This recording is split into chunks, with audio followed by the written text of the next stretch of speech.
এবার আওয়ামী লীগ চাইলে রাজনীতি করতে পারবে, প্রধানমন্ত্রী তারেক রহমানের সরাসরি ঘোষণা। বাংলাদেশ জাতীয়তাবাদী দলের বিএনপির ভারপ্রাপ্ত চেয়ারম্যান প্রধানমন্ত্রী তারেক রহমান আজ একটি অভূতপূর্ব ও স্পষ্ট ঘোষণা দিয়ে দেশ জুড়ে ব্যাপক আলোড়ন সৃষ্টি করেছেন। তিনি সরাসরি বলেছেন, আওয়ামী লীগ চাইলে রাজনীতি করতে পারবে। তারেক রহমান আরও বলেন, আওয়ামী লীগ একটি ঐতিহ্যবাহী রাজনৈতিক দল।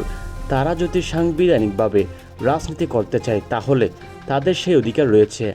আমরা কোনো দলকে চিরতরে রাজনীতি থেকে বঞ্চিত করতে চাই না।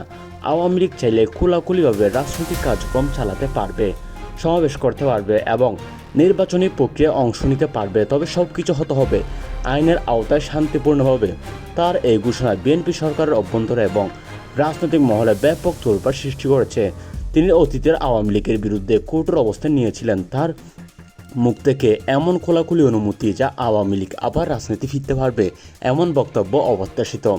তারেক রহমান আরও যোগ করেন, দেশের গণতন্ত্রকে শক্তিশালী করতে হলে সব দলের অংশগ্রহণ প্রয়োজন।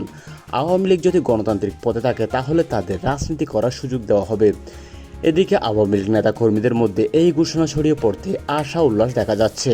অনেকে বলছেন, তারেক রহমান প্রধানমন্ত্রী হয়ে তিনি সঠিকই বলেছেন, কারণ আওয়ামী লীগ বাংলাদেশের স্বাধীনতার প্রতীক। যে দল 1971 সালে বাংলাদেশকে স্বাধীনতা এনে দিয়েছে, সেই দলকে আবার রাজনীতি ফেরার আহ্বান জানানোর জন্য তারেক রহমানকে ধন্যবাদ।